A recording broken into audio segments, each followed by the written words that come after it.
بسم الله الرحمن الرحيم. الحمد لله رب العالمين، والصلاة والسلام على من بعثه الله رحمة للعالمين نبينا محمد وعلى آله وصحبه أجمعين. أما بعد، أيها الإخوة والأخوات، السلام عليكم ورحمة الله وبركاته. إلهي بقى ما تسكله أولا وآخرا وظاهرا وباطنا. إلهي بقى رمى هذا علينا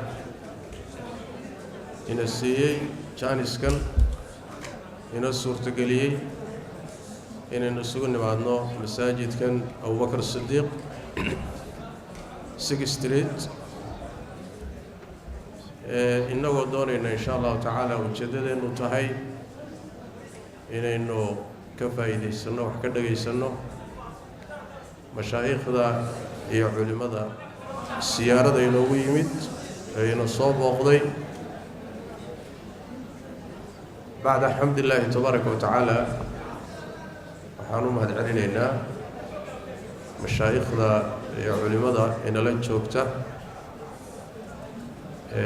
inooga yimid dibadda maalmahan inala joogay waxyaalo badan mujtamaca u faa'iideeyay. ilaahay miisaanka xasanaadka u saaro. caawana ina hor fadhiya الشيخ القاري المقري عبد الرشيد الشعري الصوفي، وأنا الذين تعرفينين أنا ملاينيو isaga keligii ma xataa qoys ahaan Soomaalidu inay aad uga dharagsan tahay. isagiyo bihi shacab suufi ilaahay tabaaraka wa taala qabriga uu waasiyo hana u naxariisto oo runtii saxwada quraanka ee Soomaaliya ka hana qaaday asal u ah. shacab Rashid taariif inta ka badan ka bixin maayo ku filan tahay insha Allah taala wala yaqana. waxa ku xiga فضيلة الشيخ مصطفى حاج إسماعيل ومديكتي فردية. السجنة أملين مايو إنان وبهنتين على تعرف فيه وأضي وأنا اللي يرى وعندنا أضي اللي يرى عندنا. أنا قاعد كحاسة ذلك يسار مركز السوق ترسلنا محو هاي وانو يرى. جزاك الله خير. الله يبارك فيك. إلهي عمرك يسحب بركيو. دور بدن بقوله رنتي دعوته. وحا يقفر يدن كان بدحدا فضيلة الشيخ محمد إدريس أحمد ويسقون السيدو كله ونكا علماء الصومالي أو سعد بدن ابن بطوطة العلماء اللي يدافعوا به لو مقعاو ولا قارده ميروسن مري ويرتهي meeruusan wax ka aasaasin oo yartahay. waraakista qurbaha ku yaala inta badan wuxuu ku leeyahay dowr iyo kaalin. ilaahay miisaanka xasanaadka isagana u saaro. waxa dhanka ka sii xiga macali doctor Ali Maxamed Saleh doctorada isaga keligii baa iskale inta meesha fadhida. inta kale waa mashaayikh. doctor Maxamed Ali Saleh وصاحبكي جامعة الإسلامية اسكو قارني ويقه الرئي هذا مودي سأنو يقرأ ليري جامعتنا ويقه الرئي عارمين الله وصل يقه الرئي واسكو قارني لك كدبنا ماليزي يميلا بدن بوصو مري هذا وحكودا بنروي مركز كتوفيق مقالة أوسلو وشيخ مصطفى والشيخ عمر فاروق الله ونحرسته أساسين أيو الشيخ يسيهاي إمام كيسنا يهاي تتركوا يسوون سيدو كله إلى خير هسيو وعلماء الصومالية درمتي ذلك بدن ومدة كوبحي يدعو ده ورجع يدين هرفدي وقواس عوا نصيبا ويا لنا إن السجون ما عندنا هلكن وهم هذا علينا علماء وحلنا السود وهذا سودوين waxaa idinku filan إن ما أنت مساجدك ميل وكلت كذا للعين dadkaas waxaan rajaynayaa dad idin jecel weeye jecel inay idinka faa'iidaystaan dalka ku soo dhawaada dadkiinana ku soo dhawaada gaar ahaanna masjid Abubakar Sidiiq ku soo dhawaada jazakumullahu khayran waxaa mudan inaan u mahadceliyo mu'assasada Ansar Sunnah oo culimada keentay oo saddexdii beri tagtay mu'tamarka u qabatay bulshada Soomaaliyeed culimadu ka faa'iideysteen iyagana waxaan leenahay khayr Allah idin siiyo generaalka General Abdulrasaaq miyo magacu waa ka hoosay General Chiir miyo isagana khayr Allah siiyo mu'assasada dadaalka ay bixisay mu'tamarkii ballaarnaa ee qabatay aad baan uga mahadcelinaynaa iyo culimada keenitaankooda iyo khadamaadkii adeegga ay u hayso iyagana waa mahadsan yihiin jazakumullahu khayran annaga saddexdan beri waa idinka maqnayn oo mu'tamarku socday waxaan ku xaraysnayn jaamacatul umma compoundkeeda ku yaalla Kajiado aniga Sheekh Shible iyo Dr. Aadan iyo waxaan ku jirnay mu'tamar lagaga hadlayay tacliinta islaamiga ee dalka Kenya sidii loo horumarin lahaa looga bedeli lahaa oo aan isu keenay ilaa 200 oo mudiiro iyo asaatido iyo professor ah dawlado badan oo dhowr iyo 10 dawladood Afrikaan ah waxaa ka yimid professor ka yimid halkan Kenya dakaatiro badan iyo professor badan baa ka qayb galay barnaamijkaas aan marka ku maqnayn nataa'ij fiican baa ka soo baxday alxamdulillah waxaa muddo 5 sano 5 bilood oo tagtay baa la diyaarinay oo jaamacatu umma jaamacatu raaf jaamacatu mustaqbal gaarisa ku taala raafna Sheekh Maxamed Usmaan baa odayka ah khayr Allah siiyo munadamadeena mu'assasadana ihsaan iyo kulliyat daraasat al-islaamiyya fi Mombasa iyo sidoo kaleeto al-jamciyya al-khayriyya lil-muslimiin Kenya shanta jiho ayaa iska kaashaday barnaamijkaas mu'tamarkaas saddexda bari socday iyo najixintiisa alxamdulillah si fiican buu soo dhamaaday xalay baan ka soo hoyanay jaanis baan markaa u helay culimadii oon tagin inaan soo gaadhno ilaahay idin barakeeyo jazakumullahu khayran intaasi waa hordhac waxaan jeclahay culimada mawduucii aynu u ballaminay waxaa wadaagi doona mawduuca afarta sheekh anuguna xiriiriyan ka ah insha Allah taala hadalkaan u qaybinaya garsooraan u ah muxuu ahayo waan muxuu ahay soo celcelinaya laakiin iyaga caawa iska leh marti inoo ah iyaga hadalka iska leh mawduuca ay culimadu wadaagi doonaan waxa weeye masaa'il min fiqh al-aqalliyat al-muslima masaa'il kamid ah muslimiinta ku nool meel lagaga badan yahay oo ummadaha kale kaga badan yihiin masaa'il u baahan inay wax ka gartaan inay fahmaan oo mucaamalaadka ku saabsan dadka ay la nool yihiin ee gaalada ah ama aan muslimka ahayn sidii loola mucaamaloon lahaa maxaa bannaan maxaan bannaanayn waa mas'alo si gooni inoo khusaysa hadaynu nahay muslimiinta Kenya ku nool xayeelay waxaan ku nool u dhex nool lahay ama la nool lahay ama wada nool lahay dad aan muslim ahayn oo inaga tiro badan sideeban marka diinteenina ku haysanaa dalka aan la nool lahay dadka aan la nool lahayna ula noolaana masaa'il ku saabsan oo aad munaasib u ah bay culimadu wadaagi doonaan insha Allah taala diinteenu waa diin mar walba waaqica la socota kullu waaqica wax ku dhistaa waaqiyadeeda waxaa ka mid ah fiqigeedu wuxuu u qaybsamaa fiqhu marxalati al-quwa iyo fiqhu marxalati ad-da'f markay muslimiintu xoog badan yihiin masaa'il bay leedahay markay muslimiintu xoog yar yihiin tabar yar yihiin ama meel ay ku tabar yar yihiin joogaana markaasi masaa'isha qaarkood waxba iska bedela fiqigaas hadduu inaga hoos baxana marar fara badan khalad baynu ku dhacaynaa tasarufaad aan munaasib ahayn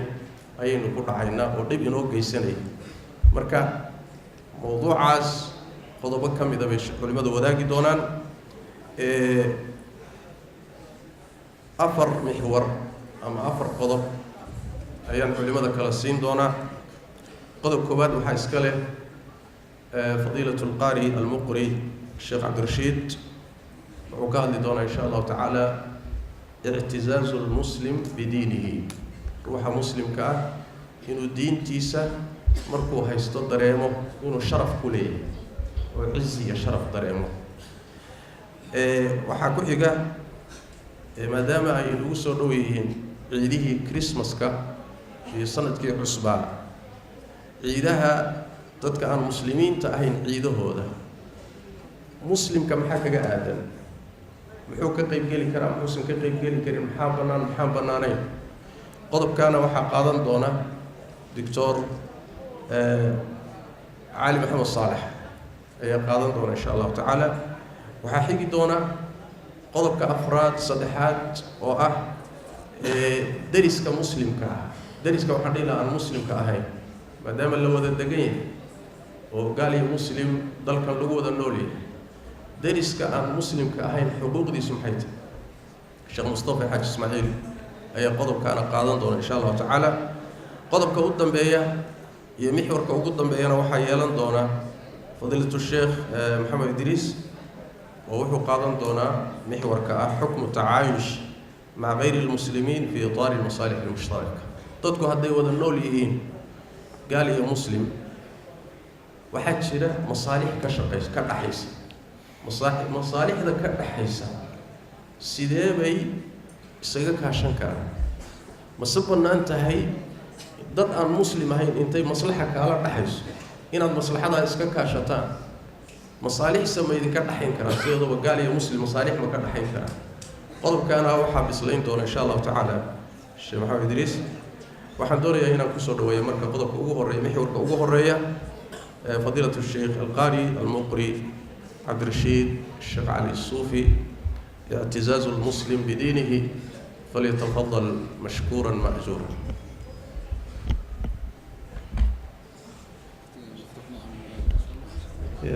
وقته مفتوح معه شو ما ها وقته واقعي خير الله كسي واي حسوسي وقته وحوي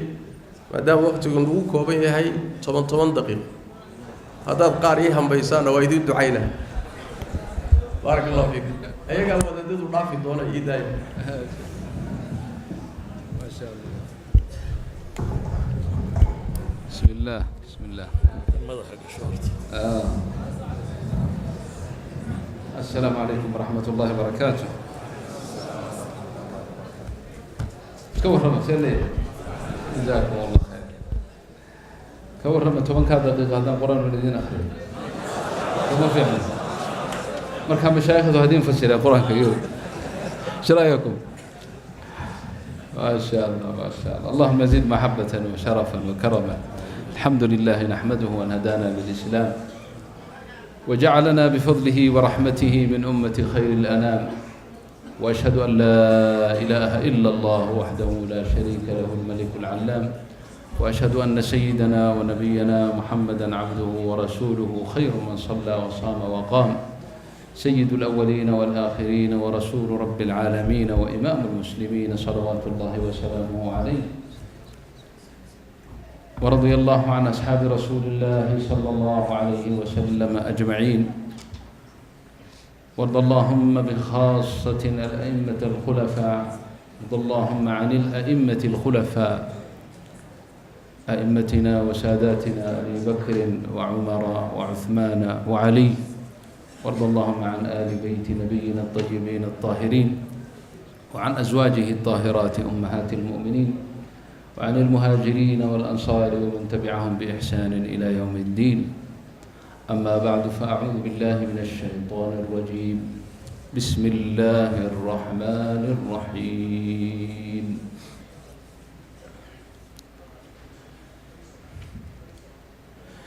ومن أحسن قولا ممن دعا إلى الله وعمل صالحا وقال إنني من المسلمين وقال ربنا جل جلاله قل إن صلاتي ونسكي ومحياي ومماتي لله رب العالمين لا شريك له وبذلك أمرت وأنا أول المسلمين. وقال ربنا جل جلاله وعم نواله ولا إله غيره إنما أمرت أن أعبد رب هذه البلدة الذي حرمها وله كل شيء وأمرت أن أكون من المسلمين وأن أتلو القرآن فمن اهتدى فإنما يهتدي لنفسه ومن ضل فقل إنما أنا من المنذرين وقل الحمد لله سيريكم آياته فتعرفونها وما ربك بغافل عما تعملون. الله نوافع وقرآنك إلهي سبحانه وتعالى كلامك عظيمك. أخواني مركبوه رسالة من رفع حسانهي كلانك ولا لهي بل أقول أبنائي أنت حتى أي موقتها كان وكل يعني شباب في أبنائي وهي شيء وكل ريحان وحنا أردت أصدي دليل أنتهى دليل أي فرحسي دليل نقطعي خيرك يو أملك وين يعني وجرى إن شاء الله تعالى لمستقبل الإسلام. مشايخ ذو يلسوا قارين عمري أهان إذن كنا من دوار مقاشين زمننا وحنا صومري نقدر يرى إن المسجد كأتكو أركته أي نادر أحد في نادر مساجد هذا كنت كذا أن أضيار وبديهم على أيهم وحن حسوستا الوالد رحمة الله عليه الشيخ علي سوفي بريه دب أنه صحوة الإسلام كنا حوق لها يدو لأن يرد صار سعطان مساجدنا يمد وكتبت آخر سنة يوم هذا أنا أسكت لأن يروه سروال كذا أسكحر ليه marka sheekhuna iyo mashaayikhdii hore ku jireen surwaalka way nacbaayeen ma soo jeclayn marka waxaan xusuustaa galbaha ka mid nin laba nin oo dhalinyaro oo surwaal qabta oo laakiin shabaabka dhalinyarada fiican ayaa safkii hore meeshii isaga ku beegneed bay soo istaageen in badanna uu ka digi jiray wuxuu oran jiray war dhalinyaradiina surwaalka xiran geesaha ku tukada iyo xagga dambe waliba wuxuu oran jiray imaamku salaada way ka buri kartaa booskiisii haddaad gasho hadhow adigoo bahalka qaba dadka tujinaysa saas oo oran jiray allah yarxamuhu wayaqfir marka waxaan leeyahay waxaan xusuustaa galabta labadii nin ama laba dhalinyaro ay ahaayeen intuu carooday markuu arkay iyagoo meeshii riixay xoog u riixay yiri xagga gala wax badan baa ilaa hadal markaasuu safkii odayaal kale iyo dadkii soo geliyay salaadii adigu waa dhamaatay nimankii dhalinyaradii halkaas ay iskaga tukadeen markii salaada laga baxo casar bay ahayd aan xagga fariisanay dambe ayuu i yeeray ama quraan baa wada akhriyay wuxuu yiri dhalinyaradii igu yeer kaale igu waanu yeeray aad buu ugu cudur daartay marka uu cudur daartay حولي كره الله وهيكون كره الله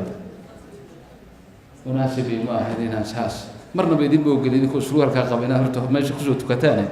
لكن سيدا لا تعامل إذا لا نعمل مركز وكهذا يعني قيمها أولية شبابك مسلم كا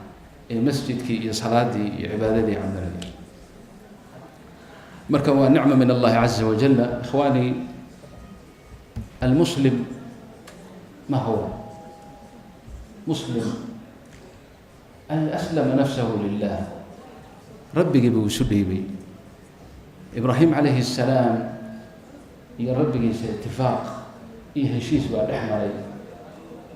إبراهيم نبي الله إبراهيم أبونا إبراهيم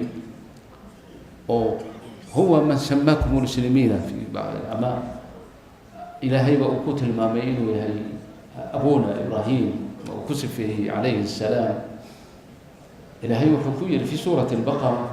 إذ قال له ربه أسلم قال أسلمت لرب العالمين. إسلامك يسلم الداسي وحكذا شيء وحا المقاشين ابتلاءها امتحانها الميرم والملعب لقاته إسماعيل عليه السلام markii dambana uu soo noqdo oo la amray inuu gowraco oo gacantiisa uu ku gowraco markii dambe oo arrintaasna ilaahay dhaafiyay waa wada garanaysaan qisada waa xadiisantii markii dambe soo noqodkii wiilkiisa soo booqdayna ay noqoto inuu naagtiisa uu ka furo imtixaanaadkaas fara badan oo markii bani aadamnimo la yidhaah iyo xanaanul ubuwa walbunuwa aan caqligaba geli karin waxaa ku kullifay اتفاقا heshiiska isaga iyo rabbigiis ka dhaxeeyay wahuwa alislaam muslim ambiyadii oo dhan kulli ilaahay qur-aanka uu noogu sheegay kaana muslimiin ma kaana ibraahimu yahuudiyan walaa nasraaniya walakin kaana xaniifan muslima wama kaana min almushrikiin ayadii haddaan akrinayno ilaah baa nabigiisa ku leh wa umirtu an akuna min almuslimiin قل وحاترها إن صلاتي ونسكي ومحياي ومماتي لله رب العالمين لا شريك له وبذلك أمرت وأنا أول المسلمين. إلهي إنه مسلم كان لي ونعمه أعظم نعمة بعد وجودك مرك إلهي وكوكري إنه مسلم كان لي موحد وربي قرسان ويعرف الله عز وجل وأكبر نعمة أعظم منا وإلهي كسيي ويا إن هرت بالنعمة أذواته إن إلهي جل جلاله خلق فربضا أو أبوري أو مشارق الأرض ومغاربها كنول أو سقر رزقيو أو عنتسيو يا عبيد يا جيفي يا عنت يا لول يا عر يا أنت ودم بوسمي وأن عابدين باجرة وأنه كان سمين باجرة. waxaan xusuustaa mar aanu rixlo ku jiray safar ah Sweden iyo Finland dhexdeeda doon baanu saarnay doontu waa iska doon laakiin waa guri weyn oo 12 dabaqa meel baanu ka samaysanay koox baan dhowr baanu nahay salaadihii oo isu dhow oo maqribkii iyo cishaha iyo fajarkaba meel quraan lagu wada tukanaya leena habeenkoo dhanba waa 3 saacadood maqribka 12 ka la tukanaa عشان لبيه طبعاً فجر كنا كود إيا نص أما فضبط ساعة برسيدي حمر ويقينين مركا هل كاسانو كتو نبا انتاس نفيرين ايه ون ايه صلاة دي صبح مركا ينكب حني ايو نويل وانين فنلندية نلا سوى فريستي وحو وداعي وي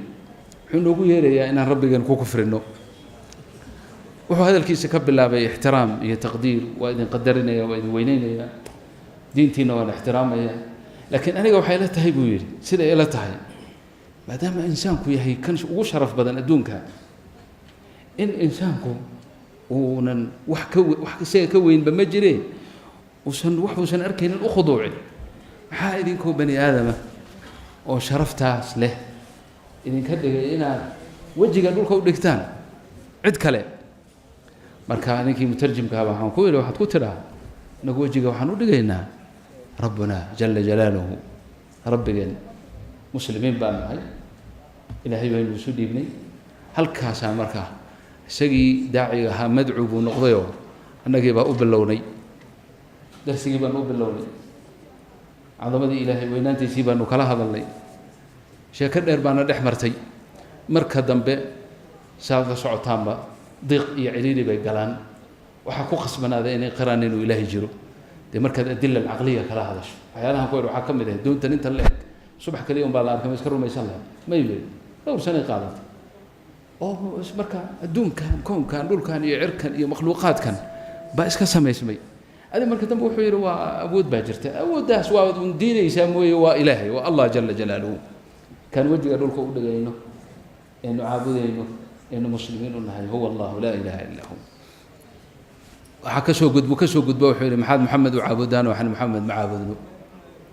وما يسكو مدبتين وحن وحد كتر مترجمك ها أنا جاي نبي محمد يسكو مدبان نهاي من حيث البشر وبشر أنا قلنا بشر بانهاي شن إندود ملهين لما إندود بولها لما اللغود بولها لما قعموا لها إلهي بابا كويري بقول إنما أنا بشر مثلكم وما كان حنا دري هيبان لي أنا كل شيء هذا وسو مالك مش قيسد ها ما مدير باتها ما يوري هذا مدير كم سمنتين ما أو مديركم شن إندود يا أفر اللغود بوليه ما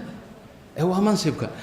وحكوا لي مرك إلهي النبي محمد صلى الله عليه وسلم منصبك سوسي وخير خلق الله بكدغو أشرف مخلوقات الله بكدغو رسالة نوغو سودي لكن النبي محمد ما عبدنا أنه صلى الله عليه وسلم هذا هو المهم شيء كدير بهدي أنا هذا إلى دافن وحن لي يا إخواني بارك الله فيكم موضوع على هذا يوم موضوع مهم جدا مسلم كان خاصة أنت هذا الكلام بدن وشباب أن أركو أي موقته إسلام كاغا اعتزاز ياله كفرح وقو وناقا خير الدنيا والآخرة إنه إلهي إسلامك كود حقليي إسلام كان أدر كيسان مشرق الأرض ومغاربها كفافي يا مسلمين تلمانتا ربي قد عبودي رقا فافيي مشرق الأرض ومغاربها قارسيي عود كلا إلهي المجر ضعف حالة الضعف بأهين وضد كاس أصحاب النبي رضي الله عنهم وقتل مامي إن أي الرذيهين أو أي مساكيهين أو أي اللهم إنهم عراة فكسهم اللهم إنهم حفاة فانعلهم اللهم فاحملهم إلى آخره وحا أي شرفتا كقارين دين تانا أي كفافين واعتزازهم بالإسلام إسلامك قولك مشهور كأها عن سيدنا عمر رضي الله عنه نحن قوم أعزنا الله بالإسلام فإذا ابتغينا العزة في غير دينه أذلنا الله ولقات هادك هذا هكذا واخذه قلبي أنها كوجرته ميلان إسلام كأي دين هذا أنا هين هداد عزة يا شرف يا وناق يا نلول وناقسن كضيضو وتكون قوميسا الله يوفقنا وإياكم لما يحب ويرضى وجزاكم الله خيرا والسلام عليكم ورحمة الله وبركاته.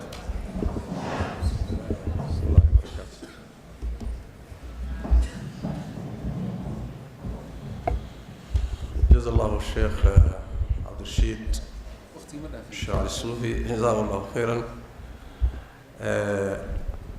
لو دقيقة صدح دقيقة وقدر صدق مدة وحددي لكن أنت أصلاً كوكنا عسنا خير الله سيو هو هاي موضوعي أو إلى خير السيء ولي وحين وقدري نوينو تشدي وقت جينا خير الله سيو وإلى لي إلى بركيو وحكوا حكي دون إن شاء الله تعالى وعنصرك أما محورك كوحي له الدكتور علي محمد صالح حكم مشاركة المسلم في أعياد المشركين قال هذا عيده هذا كقيب قلق هذا ومسلم كقيب قلق حكم كذا محوية هي فليتفضل فضيلته مشكورا مأجورا.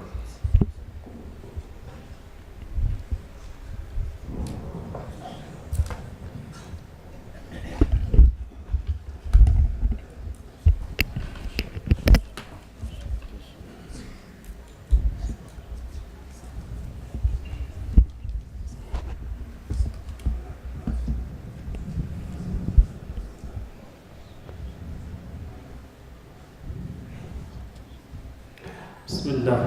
الحمد لله والصلاة والسلام على رسول الله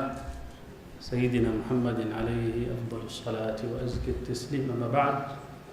فضيلة الشيخ أمل ومع سيد سودوينتي ساه وجود النير كأه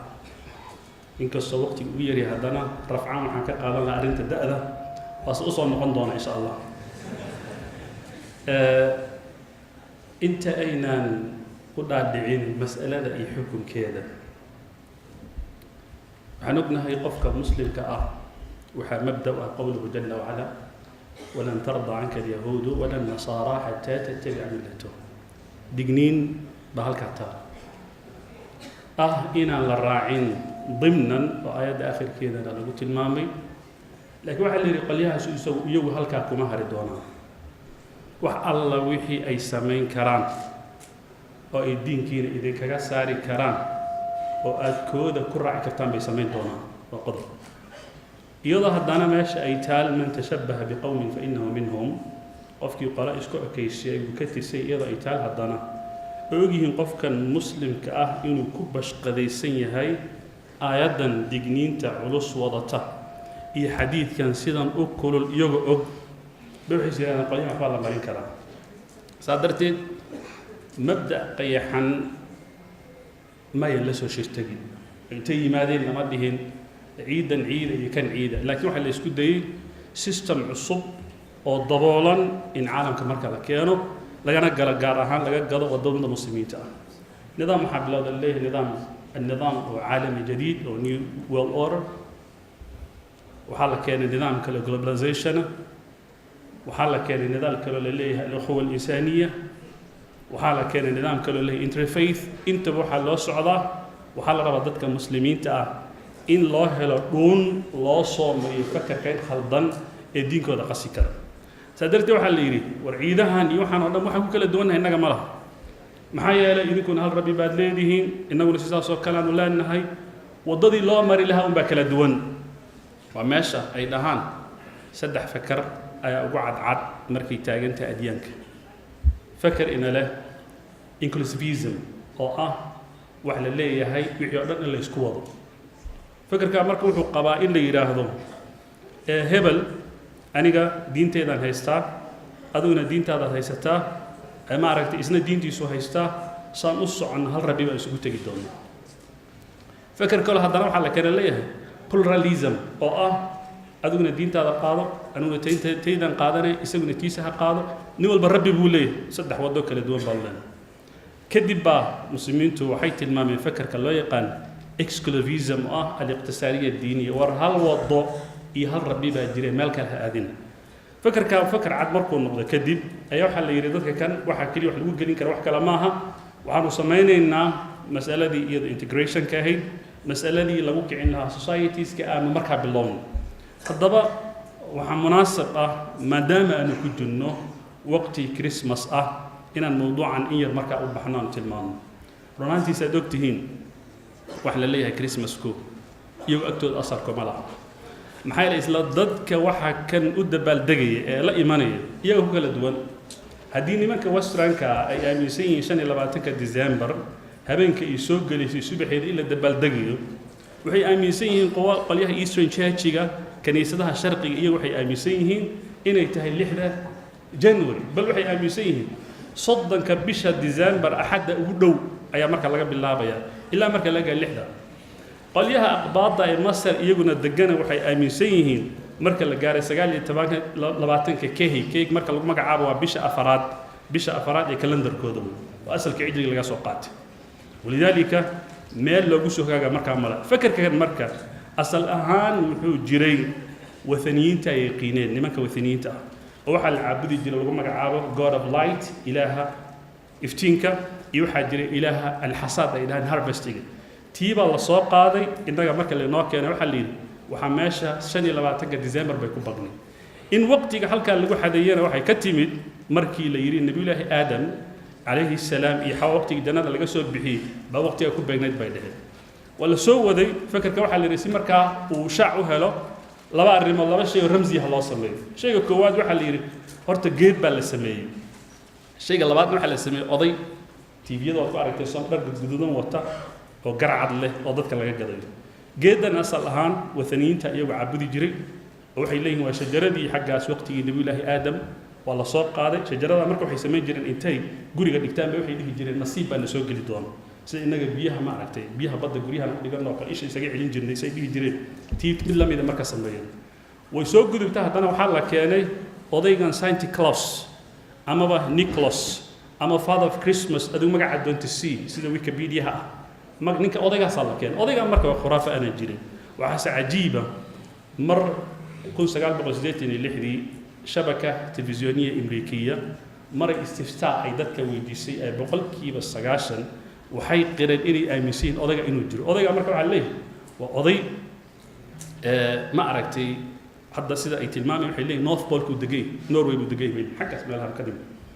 odayga habeenka dadka markay hurdaan ayuu guriga u soo dhacaa isaga islaantiisa masnac bay leeyihiin halkaas ay degan yihiin guriga ma aragtay meeshiisa sare halka qiiqa uu ka baxo ay ku soo dhacaa habeenka dadka hurdu ciyaalkooda u keenay nanacaas buu siiyay candles kadibna uu laabtaa فكركان nimankan caqliga isku sheegay ma aragtay leh tiknoolajiyadu gaarnay ka dhadhacsan maxaa yeelay istifsaha shabakada telefisyooniga ee Ameerikaya hadii boqolkiiba 90 dadka waaweyn ay arrinka ay qaasisa ka war walaalka North Pole waxa loogu yimaadaa waxyaabo cajaa'ib ah loogu yimaadaa oo bimacnaa ay kamid tahay khuraafaad farba inaga xataa Soomaaliya waxa naga dhadhacsan waxaan aaminsanahay in Soomaalidu wax isla dhaxmaraan North Pole waa cirifka waqooyi in jinka adduunyada meesha ku xiran kadibna halka laga soo diro waa sababta buufisku noogu badan yahay oo dad wala noogu badan yihiin oo masaajidka ruqyada noogu badan yahay marka hadaad maqashaan masaajidka waa la isku dagaal hala yaabina maxay xagga jin baa ku xiran jinkaas laga inuu soo xadeeyay su'aashaasna marka jawaabteedu waan bixiyay tan waxay u soo riday sheekadan ah boqolkiiba 90 dadkan aaminsan waxay la mid tahay sheekooyinka inaga naga gadi jiray nimanka khuraafada ah hadda ka hor in sheekh Abdulqaadir Jilaani iyo ardaygiisa muriidka waxay isugu faaneen karaama leeyahay wuxuu yiri waayahay si labadeena kan ugu karaamada badan la ogaado bal waxaan ciyaarina kadimay yaqaan waan ogahay rag badan oo yaqaan jira kadimay ninka muriidkii baa dhuuntay wuxuu galay geed hoostiisa waa la arki karay Sheekh Abdulqaadir Jilaani karaamadiisa GPS ba ahayd aan u malaynayaa xirura waa ku jeeda sabax wala soo qabtay Sheekh Abdulqaadir wuxuu yiri aniga markayga kadibay ka dhimta ana dhuuman doonay la socdo dhig sheekh uu booday isha korkeeda ma aragtay meesha soo fuulay baa leeyahay muriidkii wuxuu wareego oo meel kasta uu ka dhaco markuu waa wuxuu yiri yaa mawlaay waan ku waayay soo dagbir isha fataqisoo yiri bimacna aqeedada saasoo kala ah iyo tan dadkan inaga gaday waa isku mid waxay ahaataba marxil buu soo maray Christmasku la isku dayo dadka marka diinkooda lagu yeeyo hadaba dadka muslimiinta mashruuca soo ka gadan mashruuc wathaniya oo bloodiisi ah oo baxtiya oo ciyaadada ku salaysan taa marka waxa ka soo ratay koow in wadada muslimiinta hadda geedka ugu lacagta badan ee lagu magacaabo shajarad Christmas lagu magacaabo waa meesha wadamadeena muslimiinta qaar kamid ah laga helaa meesha ugu badan habeenku yar-yarku idayartu habeenka ay u soo jeedaan meeshaas laga helaa waliyaalka as'ilada ugu badan madax xanuunka dadka ku riisa waxa kamid waxaan ugu badan as'iladan oo kale sharikad baan ka shaqeeyaa maadaama sharikada caawa ay xaflad qabsanayso xafladun ay tahay xaflad ku beegan Christmaska ma aadi kara haddii aniga aanan khamrada aanan cabaynin laakiin aan iska fadhiyo mirahaas iyo waxa meesha la keenay iyo fruitskaas ma cuni kara waxa kale oo adiga kaaga daran haddana bishan waxay bixiyaan dadka wadamadaas jooga waxa la siiyaa qofkii warqad soo qorto warqad ba soo qoranaysa waxa leedahay musaacada u baahan waa lagu soo diray Soomaalida Ilaahay amarkiis yani bimacna nin walba wuxuu ku weydiinay sheekh ma la qaadan kara haddii la qaato maxaa ku jaban yani waxay kamid tahay qofka muuminka inuu gaaro heer isagoo biilkiisa meel u yaar wuxuu cuni lahaa wuxuu cabbi lahaa inuu marka uu hunguri uu ka raadiyo shilin bism lagu bixinayo waxay kamid tahay khatarteedii marka leedahay haddaba gunaanaadkii maadaama waqtigu xadidan yahay ma banaana sharcan ma banaana in laga qayb qaato munaasabadaha sidaas oo kale waxaan aaminsanahay in waqtiga iyagu ay sheegaan oo leeyahay 25 December baa uu dhashay qolada sharqiyiintuna ay ku beegayaan 6 January ay ku beegayaan oo iyagu xitaa ay isku khilaafsan yihiin inaguna ma aaminsan marka fakar kale quraanka sheegay in waqti qabooba aan la dhalin waxa la dhalay nabi ilaahay Ciise waqti kulele uu jira la dhalay quraanka ayada ay dadku ay tilmaamayaan ay ilayhi wahuzzi ilayki bi jid'in nakhla تساقط عليك رطبا جنيا الشنقيطي في أضواء البيان وحو ليه أرن كان صورة قلمة محايلة وحالة غيابة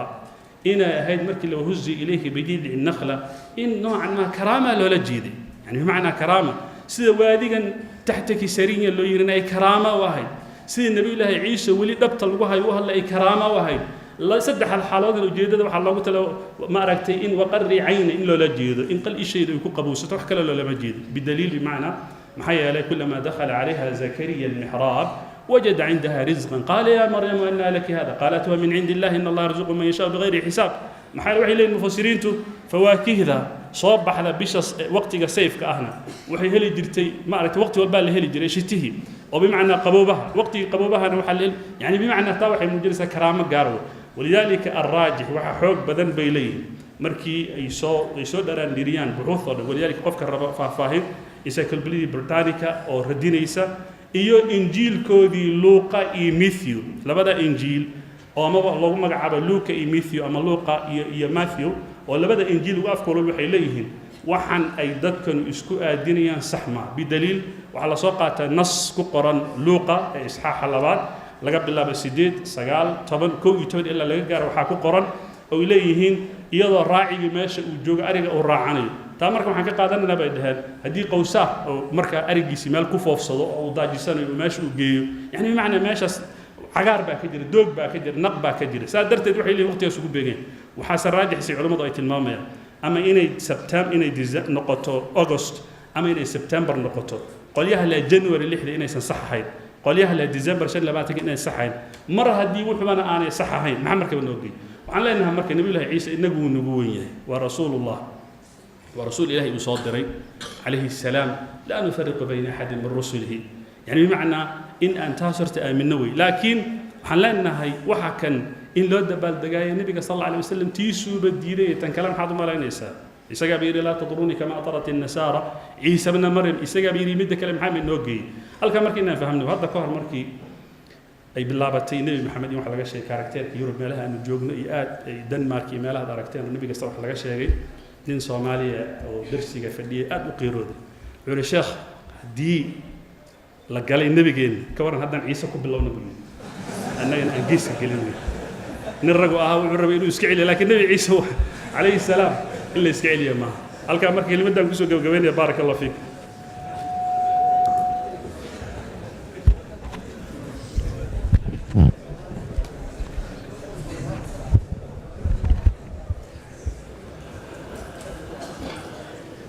جزاه الله خير دكتور علي وما هي موضوعي يسيدو تأصيلي كريسماسكا iyo kuwa rumaysan laftoodu inaysan isku mabda ka rumaysnayn isku waqtina ka rumaysnayn marka hadii kuwii uu ka yimid baayna isla ogoleen annaga xaggeen joognaa waa bal marka hore maxay dhigi jireen ceel joog markay heshiiso maxay dhigi jireen ayaa maxay dhigi arigu cabaamay xooluhu cabaan marka bal horta iyagu waa soo heshiiyeen marka kadib annaga ka hadlo Christmas-ka maxaan ka qabnaa ma wadaagi karnaa iyagu ha isla soo meel dhigeen way warka doctor marka iyagii baan isla meel dhigin shariicadeennuna quraan iyo sunnaba waa cadaysay ummadda muslimka ah dhaqan madax bannaan bay leeyihiin caqiido madax bannaan bay leeyihiin caadaad madax bannaan bay leeyihiin ummado kale inay wax ka raadiyaan oo ka jafjaftaan uma baahna dhaqamo kale inay urursadaan uma baahna waa ka kaaftoonaa diinteennu ay dhammaystiran tahay hadda nabigeenu sallallahu alayhi wasallam waa kii bedelay ciidihii jaahiliga ahaa kama fi sunan madiina markuu tagay laba maalmood ee ciidaan bay lahaan jireen Soomaa jaahiliyadii islaamka hor nabigu waa ka bedelay sallallahu alayhi wasallam wuxuu ugu bedelay labada ciidood ee rasmiga ah ee adha iyo fitriga marka ciido ay bulshadu lahaan jirtay in laga bedelo laba islaamiyana loogu bedelo maxay tilmaamaysaa masalada ciiduhu inay tawqiifi tahay oo intii shariicadu inoo jidaysay wax ka siyaasan aan lagu dari karin Allah idin barakeeyo qodobka xiga waxa iskale oo soo dhaweynayaa fadilatu sheekh Mustafa Haji Ismaaciil waa dariska aan muslimka ahayn muxuu xuquuq leeyahay dariska muslimka ah garanay laakiin sideedaba dad aan muslimayn daris la tahay horta xuquuq ma kugu leeyahay haday kugu leeyihiin xuquuqdaasi maxay tahay falyatafadal mashkuuran maajuuran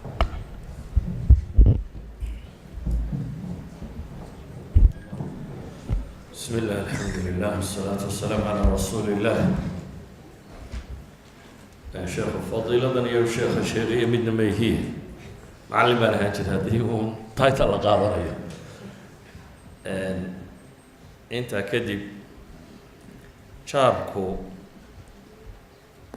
نصوص بدن القرآن وإطلاق أساس وأرتين شارك الله سبحانه فله والجار ذي القربى والجار الجنب والصاحب بالجنب إلهي سبحانه وتعالى مركو تلمامي إلهي كالجين لعابده والدك الله إحسان فلا صلى يلا صلى يلا تذكير الله سما فلي وحل وضرينه هي جارك كيس دو يا كيس دروكسا مدول بين الله سوفا marka ama shaqada jaar ha kugula noqdo ama guriga jaar ha kugula noqdo meeshuu doono jaar ha kugula noqdee jaarka in loo dadaalo waxaanaynu wada garanaynaa xadiidkii saxiixeynka ku yaallay uu nebigu leeyay calayhi salaatu wasalaam jibriil kama zuulin inuu igala dardaarmo jaarka arrinkiisa ilaa yaan isidhi war male waaba la isdhaxli doonaa waa jaar oo dhan axaadiis badan badan baana nebiga ka sugnaato dee jaar ka warramaysa man kaana yuuminu billahi walyowmi alaakhir falyuxsin ilaa jaari saxiixu muslimku ku yaallay ama khayru ljiiraani cinda allahi khayruhum lijaari adab almufrad sheekh alalbani saxiixiyey ama min sacaadati almar aljaaru saalix buu nebigu ku tilmaamayey adab almufrad sheekh alalbani saxiix ku tilmaamayo nusuustu waa tiro badantay jaar ka warramaysa si caama uga warramaysa marka ay timaaddo jaarka gaalka ah wuxuu xaq leeyay xuquuq ah inaan la dulminin af iyo adin iyo carab iyo il iyo maal iyo midnaba lagu dulminin wuxuu xaq u leeyahay waxyaabo badan oo diinta ay ka warramayso maadaama waktigu uu yaryahay waxaan tilmaami doonaa xusnul jaarka ama jaar wanaagsanida waxaa ka mid a kow waxa ugu weyne aada hayso aada diin inaad gaadhsiiso oo dee yahuuddii lala dagaalamayay markaa dagaalku uu socday buu nebigu wuxuu ku yidhi dagaalkii khaybar markuu cali ciidamada madax uga dhigay lan yahdiya allahu bika rajula waaxida hal qof dadku nebigu kala dardaarmaya waa yahuudi muxaarab ah yahuudi lala kula dagaalansan ayuu nebigu wuxuu leeyahay hal mida in alla kuu hanuuniyo ayaa waxay kaaga khayr badan tahay geel cascas dee yahuudiga kula jaarka aan kula dagaalamayn xaalkiisu markaa muxuu noqonayaa haddii yahuudigii dagaalamaya caynkaa la leeyahay kaan jaarkaaga ah xaalkiisu muxuu noqonayaa waxaan leenahay asliyan qofka muslimka ahi waa qofkaasi khayrka qaybinaya waxuu jaarku aada u samayn kartaa inaad sadaqa siiso hadduu faqiiriyay maaha zakadii zakada muslimkuunbaa la siiyaa laakiin sadaqada mutlaqa ah waa la siin karaa oo ilahi waa ka qur-aan ku tilmaamaya wayuطcimuuna aطacaama calaa xubihi miskiina wayatiima waasiira dadkii wanaagsanaa markii la tilmaamayay waxaa la yidhi cunay siiyaana way quudiyaan yaa la quudinayaa iyagoo cunada weliba jecel waxaan aada uga go-in isagoo ah ay waxay siinayaan baa la yidhi wayuطcimuuna aطacaama calaa xubihi miskiin iyo yatiim iyo asiir baa la yidhi asiirka ay aada u ka warramaysaa waa maxay waa gaal muxaarib oo lasoo qabtaydi ma aha asiir muslim oo meel sii joogay ma jiro oo nebigu calayhi salaatu wasalaam sidan dee iminka dadka inta la qabto xabsiga la dhigo xabsigu dadka ku xidhi jiray ma jiro asiirka laga warramaya waxa weeyaan gaal dagaal la yskaga hor yimi oo dabeetana laga itaal batay oo la qabtay haddii gaal muxaarib oo asiir noqday طacaamkii la siinaya ilaahay qur-aanka ku sheegay jaarkaaga gaalka ah طacaamkiisi waa ka awleysanya markaad maadaama uu xaqu jaarnimona leeyahay sadaqa markaa waa ku baxaysaa baynu leenahay waana kii qur-aanka ilaahay ku tilmaamayay subxaanaه wa tacaala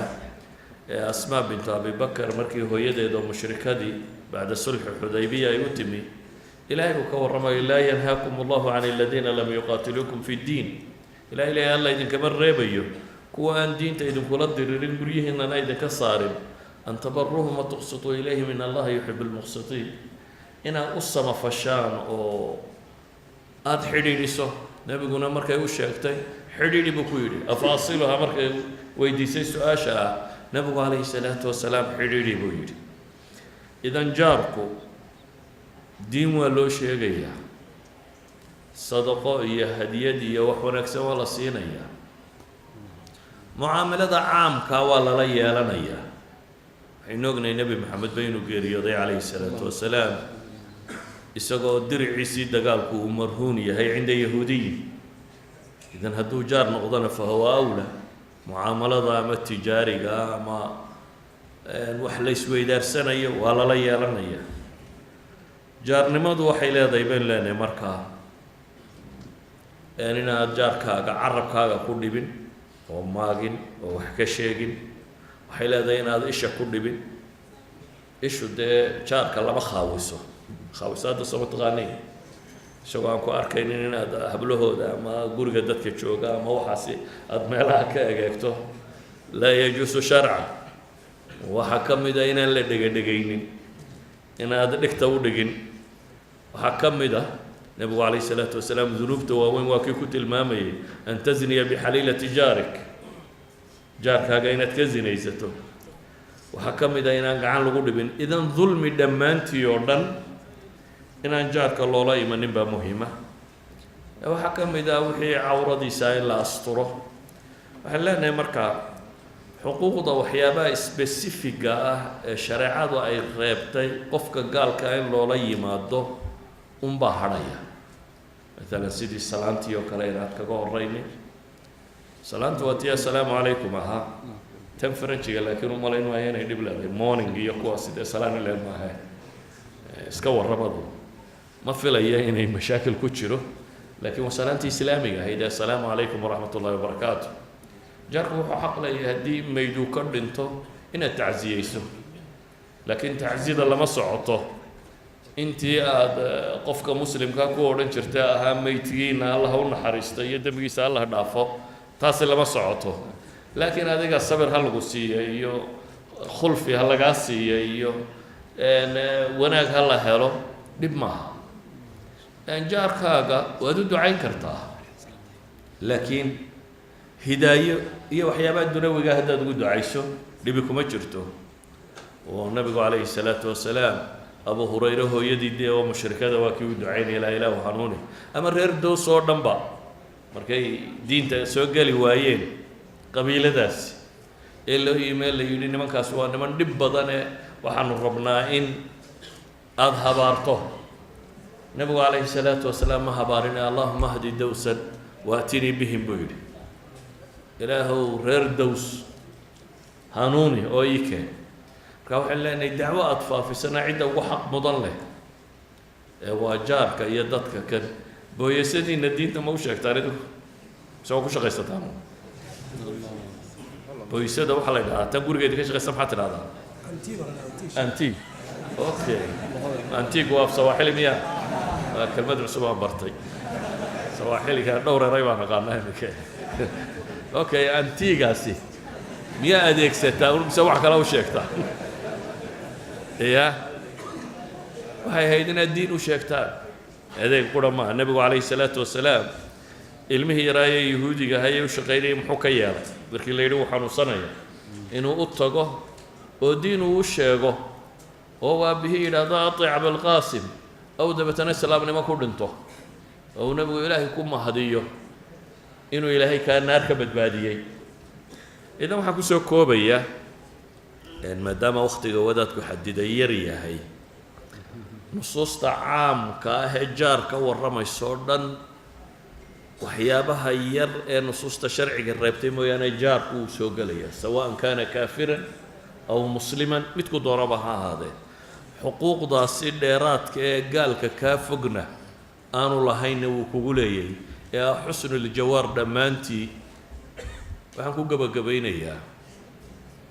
waxaad safiir ka tahay dadka muslimiinta ah.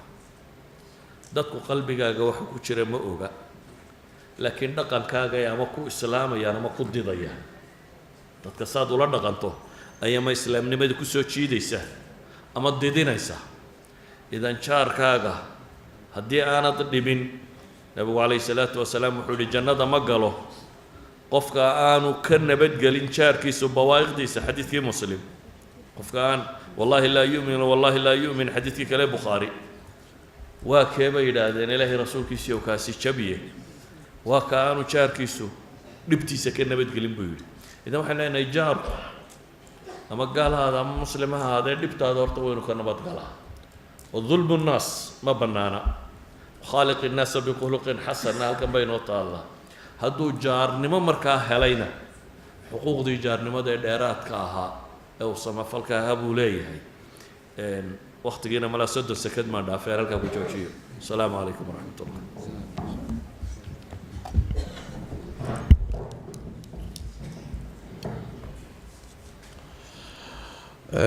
جزا الله فضيلة الشيخ مصطفى حاج إسماعيل ولما يستري موضوعه وقتنا خير الله سي ونو إلى waxaan malaynayaa inaan aada ugu baahannahay inaynu dhageysano raadino fiqiga ku saabsan la dhaqanka dadka aan muslimiinta ahayn waxaa yeele nolosheenni yowmiga ahaa waay yowmiyan baan la noolahay waa isku dhex jirnaa waa wada noolahay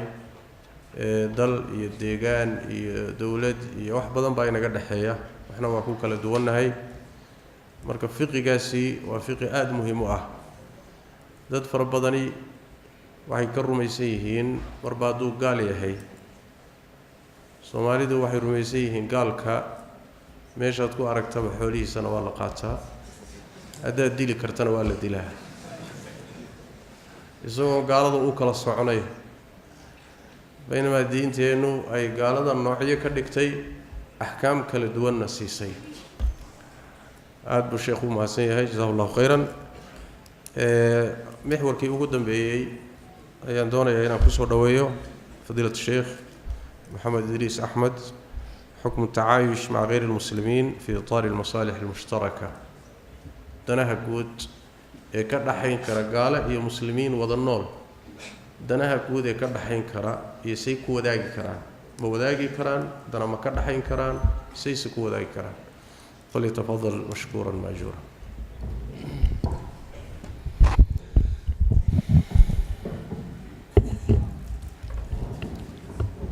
الحمد لله رب العالمين وصلى الله وسلم وبارك على نبينا محمد وعلى آله وصحبه أجمعين سبحانك لا علم لنا إلا ما علمتنا إنك أنت العليم الحكيم اللهم علمنا ما ينفعنا وانفعنا بما علمتنا وزدنا علما وهدى أما بعد wada noolaanshaha weeye tacaayushku say wada noolaan karaan masaalixda guud oo ka dhaxaysa dad muslimiin ah iyo dad gaalo ah marka u horeysa marka tacaayush la yiraahdo kelimada carabiga ama af Soomaaliya la Soomaaliyeeyo oo la yiraahdo wada noolaansho in la wada noolaado baa diintu qabtaa dadka qaar baa xoogaa macno qalada geliyey oo saska qaba oo macnaha u qaatay marka laga hadlaayo wada noolaanshaha iyo nabadgelyo wada noolaanshaha iyo wax kala bedelashada in macnaheedu yahay qofku intaanu hadalka soo qaadin inuu diintiisii ama caqiidadiisii uu ka tanaasulayo ama qayb ka mid ah uu maaragtay baylahinayo oo uu ka tegayo macnuhu saas ma aha macna islaamiya مصالح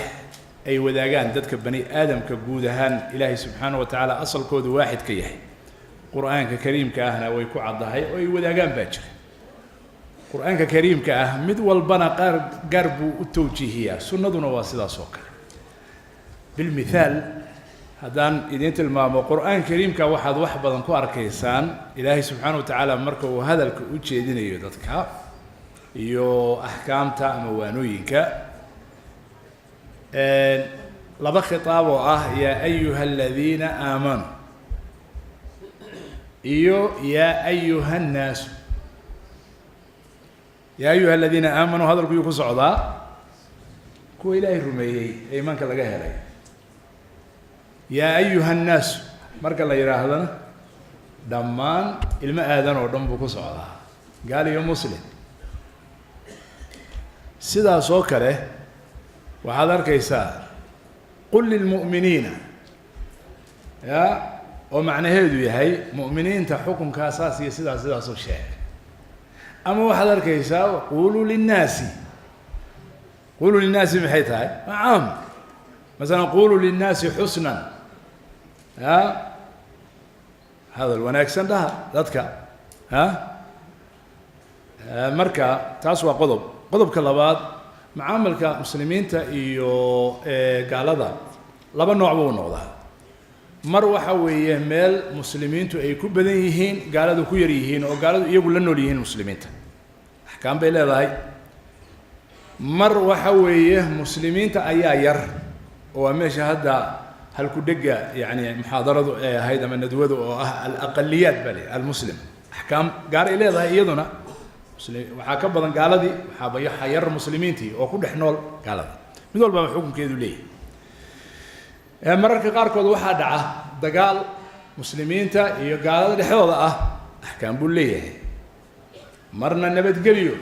axkaam gaar ah bay leedahay kutubta fiqigu ay tafsiilisay ma aha sida aniga doono ma aha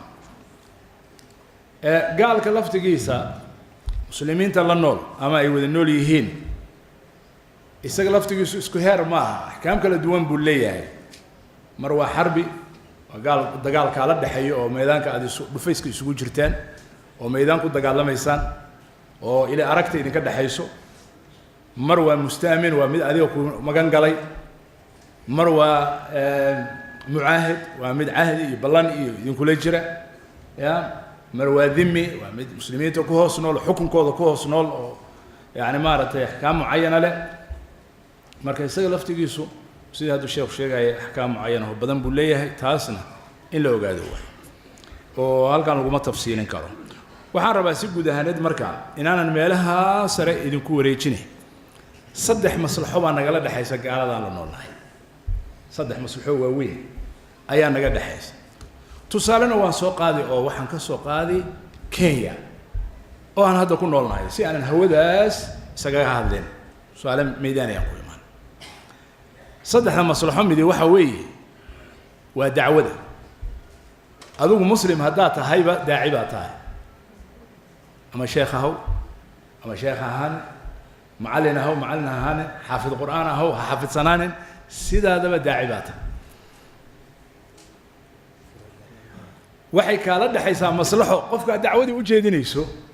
oo aan isagu muslimka ahayn ama muslimka ah oo aad wax u kabayso ama aan muslimka ahaynoo la rabo inaad hanuunka gaarsiiso oo aad diinta kusoo hagaajiso idan maslaxa kaala dhexaysa danbaa kaala dhexaysa waana la nooshahay nabiyullaahi nuux daacigii u da'weynaa meeqa sanuu dacwada waday 1,000 sano oo dhiman ilaa 50 caaman soo maahayn sida qur-aanku inoo sheegay xaggee buu ku noolaa ilaan wamaa aamana macahu ilaa qaliil dad yar baa rumeeyey isaga markii 1,000 sano uu shaqaynayay xagguu ku noolaa ma tuulo gaar ah oo ka go'an mase jasiirad gaar ah oo ka go'an mase keligiis meel uu isagu wax ku beerto oo ku tijaaraysto oo cuntada ku samaysto oo wax kale aanu ku lahayn buu ku noolaa oo go'an mase ummaddan laftigeedu ku dhex noolaa ummaddaanu ku dhex noolaa rabbi innii dacawtu qowmii leylan wa nahaaran falam yazidhum ducaa'ii illaa firaaran kow dacwa inagala dhexaysa gaalada maslaxada labaadna waa nabadgelyada inaad laftigaaga si aad dacwadu u hayso nabadgelyadu waa maslaxa idinka dhexaysa meesha aad ku wada nooshihiin in nabadgelyada la ilaaliyo midda saddexaad waa maciishada waxbaad kala beddelanaysaan waxbaad kala iibsanaysaan waa wada nooshiin daris baatiin sida hadda masalan sheekhu noo sheegay gurigaaga caawa markaas xato dariskaaga weeye isagii waa ama waa gaal ama waa muslim marka maciishadan iyo wada shaqaysigan wuu kuu shaqeeyaa waad u shaqaysaa ujra kada qaadataan mar adaa lagaa ijaaranaya mar isagaa kaa ijaaranaya mar adaa ka ijaaranaya mucaamil iyo maciishad iyo wada noolaasho iyo shaqo na waa idinka dhexaysa waa maslaxa mushtaraka waay maslaxa mushtaraka oo idinka dhexaysa waay saddexdaa maslaxona waxaa xukuma mabaadi' baa xukunta islaamku u qararay midda koowaad waa cadaalad icdilu huwa aqrabu litaqwa قال هالنقطة مسلم هالنقطة إن الله يأمر بالعدل عدو جاها هذا صديق جاها هذا عدالة كمسلم هان عدالة بكارة دحيس ما خيانة كرتيد ما دبرجوين كرتيد ما دقر كرتيد عدالة بكارة دحيس وعكلوا كارة دحيسة أخلاق ونكس أخلاق ونكس هذا الونكسن أمانة رن صدقي يا بكارة دحيسة وعكلوا كارة دحيسة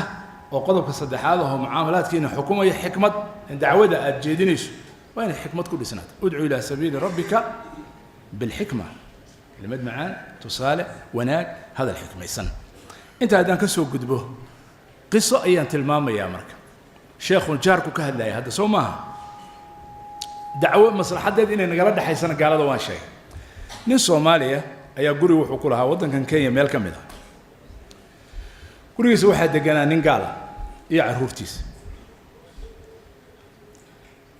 ninkii gaalka ahaa wuu xanuunsaday muddo kadib nin oday u ahaa haddii uu xanuunsaday muddo cusbitaal ku jiray waxa la leeyahay wuxuu haystay iyo shaqadiisii iyo wixiisii iyo dhakhtar iyo waxay ku dhamaadeen reerkii way dacdaroodeen kiradii xataa way bixin waayeen muddo 8 bilood ayay kiradii bixin kari waayeen oo ninkan Soomaaliga uu sugayay dul qaadanayay maadaama muddo guri ku jiray aakhirka odayga isbitaalka markuu soo baxay muddana lagu leeyahay kiradii maciishadii waxyaalo badan oo duyun ah lagu leeyahay go'aansaday inuu tuuladoodii dhulkii uu ka yimi meesha gobolkiisa isaga noqdo dhul yar oo beer ah oo meesha ku lahaayeen buu waan soo iibinayaa haday kiradii wax goyn karto ayaa niyow ka siinaya waa sugaysaa reerkiina meeshan waan ka raray magaaladan oo meeshaas baan ku noqonaynaa Soomaaliga wuxuu ku yiri gurigaaga iska deganow ilaa waagaad wax ka hesho cid kale ku weydiinaysa ma jirto dariskaygii baa tahay xaq bay ku leedahay waa midda labaad lacagtan 200 kunana iska masruufta oo danaha ku qabso ama deynta iskaga bixi ninka uu yaabay wariyaaga adinaan qabiil wadaagan waxba wadaagan wadaagan diin wadaagan wariyaagan muxuu waxaan ku siinahay ya آخر كنيك هو إسلامي reerkii oo dhan waa soo islaameen anu waxaan arkay iyaga masaajidka quruxda ka muuqata dadkaas iyo cibaadada masaajidkan ka bixino shaqaysto usradii oo dhan ay muslim noqotay ya maslaxadii dacwada marka nagala dhaxayso waa taas diris wanaagiina waa kaas waxa anaga nala ka rabana waa ka waxaan ku soo khatimayaa warkii uu dhamaaday waqtigii wadankan Kenya anigu adduunka konton wadan ka badan baan maray oo Soomaali ay ku nooshahay konton wadan ka badan Yurub Mareykan Aasiya Europa Afrika ma garanaysaan waxaan leeyahay wadankan wadan fariid ah way fi noociisa oo kale wadamo badan ma laga helayo la Afrika wala Europa nabadgelyadiisa inaad ilaashataan waa maslaxad maciishada inaad ilaashataan iyo nabadgelyadiisa iyo noloshiisa shaqadiisana waa maslaxad idinku ay wada leedihiin malaha gaala kaliya dalkaala iskaleed ma waxaan garanayaa boqolaal Soomaali ah baan garanayaa oo iyagoo cagacad wadankan soo galay maantana milyaneer ah wadan barakaysan waay dhinaciisa kale maciishad bay ka heleen risaaqad bay ka heleen nolol bay ka heleen تعليم بكهله دين بكهله ولا ليال نعمويك إلهي سبحانه وتعالى إن لغو كفر يماها فكفرت بأنعم الله فأذاقها الله لباس الجوع والخوف بما كانوا يصنعون مركا ولا ليال دول كان سومالي هذا جوكتو يمغليسا قرنوا كيان أصله دول كان يبقى كان كل شيء أو كمدين أصلها نويه قارنا واي مادين وإلهي سبحانه وتعالى وكبر كي عد قرب جلسي أم حوق جلسي ما جرته يجب أسياد كاه يجب مدح كاه يجب كوسعنا هذا أنا وحواي ما شاء الله مير أنا قلد دريمي إن قلوانا يصاب لو جنايو أما الدين لو جنايو أما الدنك لا لو جنايو ماشي هسوكر إنا ترى هذا مرك وروا قاله ماشي أكو أركتو بري وهذا مصلحة هذه بربرينا هي دنتا هذه بربرينيسا وما حد رفض أضوع عقعدنا كعرفتو كان وضانا وهذا إن أنا مصلحة إدين ودين وأنا فهم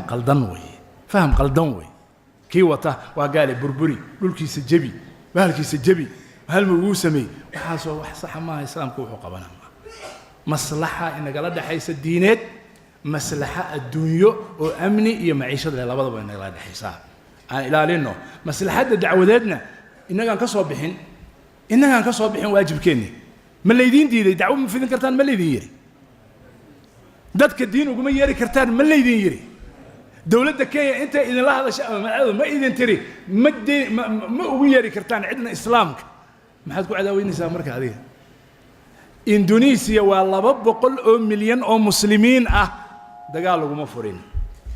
dad idinka idin la mid ah baa dacwo ku furay dacwadu marka waa maslaxa kala dhaxaysa shacabkan kala dhaxaysa way haddii cidi diidayso ama dad gaari ay jiraan oo diidan dad loo idin ka dhaxayo ha uga tagin dadkan iyo shacabkan iyo wadankan iyo ummadan ha uga tagin daaci hadaa tahay muslim hadaa tahay dhulka adaale adduunka adaale dacwad ku leedahay meel ka xiranina ma jirto ee waajibkeena inagu aan ka soo baxno qusuurkeena yeynaan iyo gaabiskeena meel kale saarin dalkan Kenya walaalayaal waa iga kelmad caaw waana ugu tala galay inaan halkaan idinka iraahdo ilaashada nabadgelyadiisa ilaashada maciishadiisa iyo noloshiisa ilaashada waa maslaxad idinka dan idin gaar ah ma qof kale ugu danaynaysaan wabillahi tawfiiq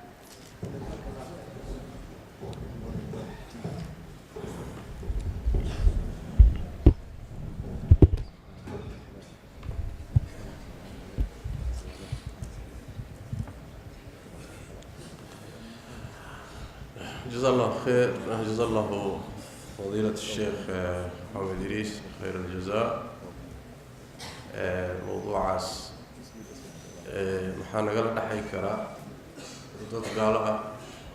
وانا لدينا هين ونكون نحن إسلامنا والله محانا قال نحي كرا ومصالحة يتابتي حقيقتنا وحيتاي مرحلة كستا يميل والبا فقه جدا إلى هاي فقه جدا هدو إن السجنة لبضن بانجيسننا أما ضدك وجيسننا أما نجلس وجيسننا حنقدر لها الشيخ هذا الكيسي إنتان كينيا ودن كان شغله إن كوبي لابنين qaraxyada iyo waxyaalahan dadka ugu badan ee ku dhibaatooday ay muslimiinta yihiin oo boqolkiiba 90 dhibku wuxuu soo gaaray muslimiintu soo gaaray intiina ku bilaabanin dacwada dalkan ka socotay iyo dadka soo islaamaya iyo maraakiista loo sameeyay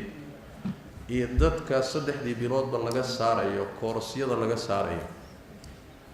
waa mid cabsi gelisay kaniisadaha wadanka oo ay yiraahdeen meesha lagu gaaro 2030 Kenya waxay noqon doonaan majority muslima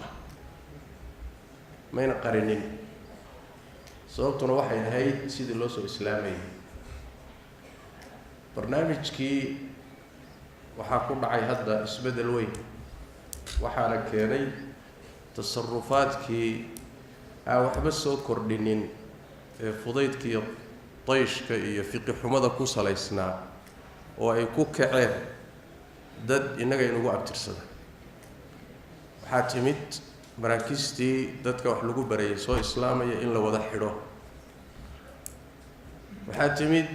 in warbaahintu ay u isticmaasho dhacdooyinkii dhacay in islaamka lagu shaabadeeyo witaali dadkii soo islaamayay ay dib u gurtaan ay yaraato dadka soo islaamay waxaad garan kartaa marka ammaanku iyo amnigu marar fara badan xagga dacwada iyo faafinta diinta waa kaga fiican yahay marar fara badan dagaalka waa kaga fiican waxaadna ku garan kartaan labadii sano ee heshiiskii Xudaybiya dadka ku soo islaamay iyo 7 sano ee ka horeysay waxaan ilaa 6 sano ee ka horeysay iyo sanadihii Makaba markii la isku daro waxa badnayd muddadii heshiiska Xudaybiya dadka soo islaamay marka waa sax islaamku maslaxa markuu ka guurayo wuxuu uga guuraa maslaxa ka weyn maslaxa intuu ka guuro dib ugama guuro arintaas marka waa arin muhiima ورمسائش اللو باهي فقهان إن ينو بسشاه وإن دباتي إنه أين سوق يسنين جزاكم الله خيرا culimada mar kale waa mahadsan yihiin su-aalo yar baa soo gaadhay oo aan doonayaa insha allahu tacaala inaan culimada weydiino doctor waxaan ku bilaabayaa doctor cali masaladii uu ka hadlay su-aal baa ka timid oo la leeyahay waddankan waxaa ku badan markii ay gaaladu dhintaan dadkii asxaabtooda ahaa iyo dariska iyo waxay weydiistaan kaalmo dhaqaalo oo ay aaska ku samaystaan marka dhaqaalahaas aaska ay ku samaynayaan aniga oo muslima ma bixin karaa aniga oo shaqaale isla nahay saaxiib nahay ma bixin karaa yani shaqada aanu wada joogno saaxiibnimada saasaan ka wada dhaqaalaha ma ka qayb qaadan karaa ma bixin karaa waxaan ugu dari lahaa doctorka oo ay muhiim tahay inuu ogaado halkan waxa ka dhacay dhaqaalaha la ururiyo keliya aas keliya looguma talagalee aaskooda waxaa ka dhaca acraaf iyo dhaqamo iyo muddo in la fadhiyo iyo in khamro la cabo reerka xoolahoodii in cagta la mariyo oo wixii uu ka tegay oo dhan la wada cuno marka meeshaasi waxaa ka jira qaab aas ay sameeyaan oo laga yaabo ruuxa waddanka aan joogin inuusan tasawurin marka lacag ma kaga qayb qaadan karaa gacan ma ka geysan karaa falyatafadal mashkuur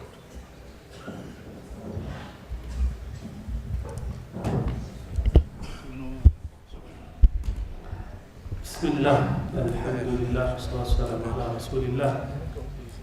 سؤال شيء شيخ صوت أفضل معي ماشي إسقاط دقن وضعي ولا سوء تسويري لكن waxay qabanaya marti email wala taliya marka iska dhageysan insha Allah laba shay aan kala saarno masalada asalkeeda marka culimadu ay fasireen ba'ath Allah waraban yabhath fi al-ard ليريه كيف يواري سوءة أخيه قال يا ويلتى أعجزت أن أكون مثل هذا الغراب فأواري سوءة أخيه فأصبح من النادمين من أجل ذلك من كل اشتاري بسمع الكلام لما تفسير بيانا مساء مركا لمريو فعي فقهد يسوي الديان قفك قالك انتين إن لحباله إلا كفانيو شرعا بنيه سأل الله سلام صواب اسمه حدثت جمهور الفقهاء الركحوا ما أركان إن لحباله ولكفانيو ولدقه هو ما أركان رواية درس طبعا أبو حنيفة الإمام الشافعي الإمام أحمد بن حنبل رواية إن كستو الإمام مالك وخلاف سي وحين أصلوا قال حديث في علي بن أبي طالب الإمام أبو داود في بهاقي الإمريني إن عمك الشيخ الضال قد مات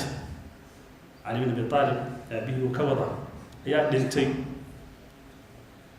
مركز النبي صلى الله عليه وسلم بيريها ترصحها واحنا كان عصبين وصلاه كذبه تبين غيره الحديث كما حلقاتكو ان بنانتا هدي بفقد لين هدي لوايو قف كحباله اما كفني اما شريك halkan marka waxaan ka qaadanaa mas'alo kale oo ah haddii qofka kan u baahan in dacmi la siiyo la taageero si loo xabaalo meydkaas wax u bixi kara aanay jirin meydkana meeshu iska yaal cid ka faninaysa aanay jirin cid meydaysa aanay jirin inay bannaan tahay in lala yimaado maxaa yeelay qawaacidii usuuliga ahayd kulli waxay ahayd wixii aanan waajib haddaan dhamaystirin ilaa bihi haddaan mandub dhamaystirin ilaa bihi haddaan ibaaxa dhamin ilaa bihi wixii dhan xukunkeeda inay qaadanaysa laakiin taswiirka sheekh hadda uu sheegay oo ah in waxa loo socdo aanan ahayn meyd baa la kafaninayaa iyo waa la maylaya keliya inaanan ahayn laakiin loo socdo waxaa la rabaa in markaa maqaayad laga dul furto iyo howlo kale taa haddii ay tahay munkarkaana oo mutayaqan cindak uu yahay taa ma banaana biayi xaali min alxawaal masaladu way caddaa maxaa yeelay waxaad noqonaysaa qof munkar dacmiyey laakiin ninka kan wax xabaalaya ma leh meeshuu iska yaa uu dhintay asalka waxaa waaya bini aadamka in la xabaalayo meesha looga tegin wabillahi tawfiiq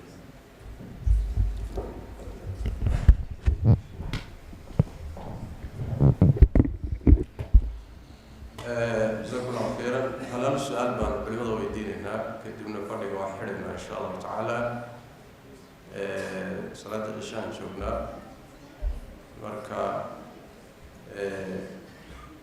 sheekh cabdirashiid baan kusoo xidhi doona insha allah oo inoo ducayn doona ducooyin badan oo la soo codsaday inta ka horeysa sheekh maxamed idriis hal su-aal baan ku wajihi sheekh mustafana hal su-aal sheekh maxamed idriis waxaan ku wajahayaa su-aal ka timid gabdhaha oo cabasho ah waxay leeyihiin gabdhaha muslimka ah ragga muslimiintiihi way ku ciyaaraan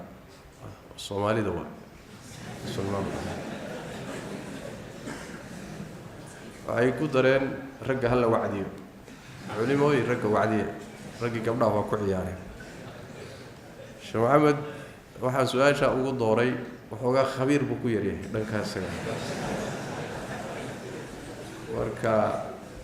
waxaan leeyahay faldabad mashkuura kelimatayn ha ka yidhaahdo cabashada gabdhaha ka timid nacam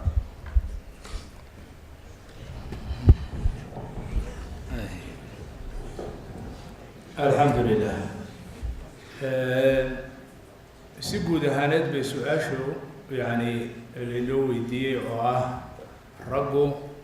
soomaaliyeed gabdhaha way ku ciyaaraan marka intaas waxaan kusii darayaa anoo gabdhaha su-aashoodu inay gar tahay yaqiinsan dabcan iطlaaqa la iطlaaqiyo oo la yidhaahdo ragga soomaaliyeed gabdhaha way ku ciyaaraan iطlaaqaasu ma fiicna waayo yani adabta uuna baro qur-aanka iyo sunnadu ayna barayaan waxa weeye wax walbaba xataa gaaladiibuu ilaahay soo kala reebaa ya minhum ummat muqtasidat ya wa kahiiru minhum faasiquun laysuu sawaan min ahli اlkitaabi ya ummat qaa'imat yatluuna aayaat illahi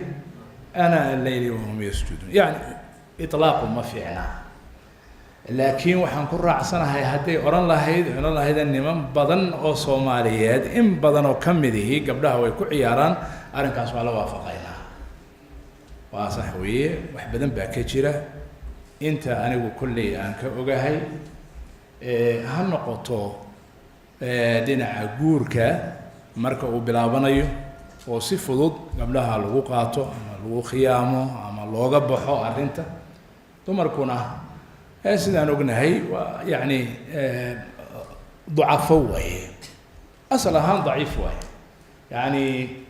waxay dhahaan dacfigoodu culimadu waa daati xataa yani nebigu calayh salatu salaam markii uu ducafada ka hadlay markuu ka hadlay raggoo dhami daciif maaha ragga qaar baa daciifa ilmaha yar oo kale iyo sheekha da-da ah oo weynaaday oo daciifka noqday laakiin dumarka iyagoo dhan ashaykh wاطifl iyo waxaa la israacsiiyaa wالnisaa iyaga lama kala reebin mid yar iyo mid weyn dacfi waa iska daati marka saas darteed khiyaanadu way ku badan tahay xagga raggay u badan tahay inkastoo ay jiraan dumarkana gabdhahaasna u sheegay kuwa iyaguna bahaldilaa ah oo rag badan xiniyaa gooya way jiraan laakiin waa kala yar yihiin anugu intii aan qiyaastayda xagga ragga u badan tahay aqlaba lidin lubis naam xadiiskii uu sheekhu sheegay marka way jiraan qaar maaragtay sidaasa cumuuman waxaan leenahay si guud ahaaneed waxaan odhanayaa gabdhaha waa gartooda cabasho badani way jirtaa guryihii aad baa looga cabanayaa waxaan u dardaarmayaa rag gabdhaha inaynu u turno markaynu guursanayno aynu u turno oo si wanaagsan aynu u daryeelno oo aan wanaag ku guursano haddii aan lahayn karina wanaaga lagu sii daayo waana sidii eebena amray ilaahay subxaana watacaala jamiic aayaat lqur'aanka ka hadlayso dumarka caashiruuhuna bilmacruuf amsikuuhuna bimacruufin aw faariquuhuna bimacruuf idaa طلقتم النساء فطلقوهن لعدتهن وأحصوا العدة واتقوا الله ربكم wasiyadu mar walba waxay u badan tahay xagga ragga leanna dulmiga xaggoodu ka badan yahay ma arkaysid iyadoo wax badan la leeyahay dumarka nimanka maaragtay ittaqu llaha fi rijaal ma badna laakiin xagga raggay ku badan tahay aayadaha tilka xuduud ullahi falaa tactaduuha waman yatacadda xuduud allahi faulaa'ika hum aalimuun ow faqad dalama nafsa marka waxaan leeyahay gabdhaha in u turno waa hooyo waa walaal waa eedo waa habaryar waa gabdhaha aynu jecelna waa gabadheeni marka gabdhaha loo turo aada iyo aad ha loogu turo macruufa lagu guursado yaan la khiyaamin haddii ayan ku anficinna ha dulmin oo mucallaqaha ka dhigin mucallaqada aada u fara badan tadaruuha kalmucallaqa ilaahayna subxaana watacaala qur-aanka uu ku sheegay maya calliqi waxaa badan ku furi maayo orod cirka soo leef bal sheekhi ku furi lahaana mashaayiikhduna waa ila ogyihiin rag badan waxaa jira tahdiid u timaado maadaa iga furi kara meeqa jeer lagu yidhi shaaca ma iga furi kartaa xaaskayga bismillahi raxmaan marka way badan tahay tahdiidaadka noo yimaada intuu dulmi sameeyo oo gabadhii mucallaqa ka dhigo oo aanu cishrana ku lahayn macruufna ku lahayn oo iska maqan yahay hadduu doono oo haweeney kale iska guursado isagu booyadii wuxuu rabaa halkaa inay timaado markaasuu odhanaya cariyaa u dhawaada laigamana furi yaa iga furi karaa ya aniga mid baan mar maraykanka kala soo hadlay islaanti ka dacwoonayso 10 sano ay kala maqan yihiin gaasaan gurigiisa ka wacay islaantiisii buu iskala jiifaa waddankii buu joogaa ya telefoon kula duwayay islaantu maxay la qooqan tahay maxay rabtaa madadaanay rabtaa furiin ya walaal daadeeda waxba kaagan ama har rabto ama yey rabin qof weyn weeye ama ha weynaato ama yey weynaan xaq bay u leedahay adigu waxa idinka dhaxeeya xarigii idinka dhaxeeyay maxaad u haysataa hadaadan maaragtay aadan dhaqanayn maya yaa furi kara cid iga furi kartaa ma jirto anigu ma furin meel aan ku furana ma jirto marka waxaan ku yidhi sharcigii kugu xiray ayaa kaa furaya kaasoo kalena insaan loogu jawaabo way mudan tahay marka insha allahu tacaala cumuuman waxaan leeyahay gabdhaha loo turo waana sidii nebigu calayhi salatu wasalaam uu yidhi istawsuu binnisaa'i khayran anigu intii baan idin xusuusinayaa wabillahi tawfiiq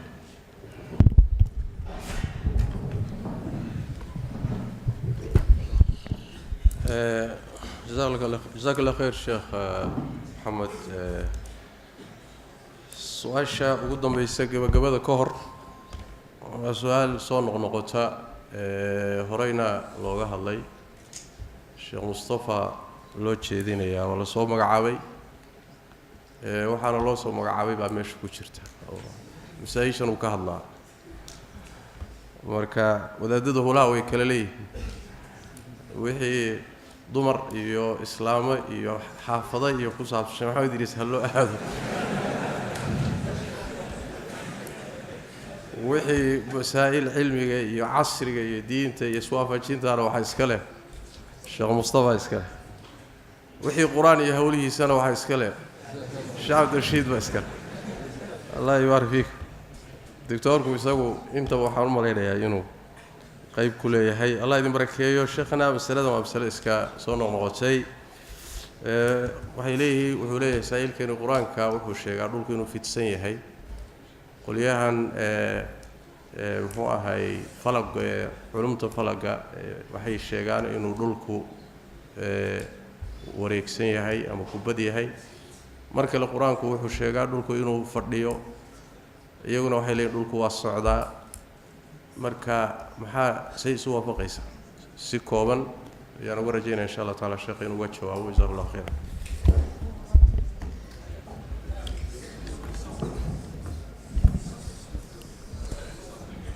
بسم الله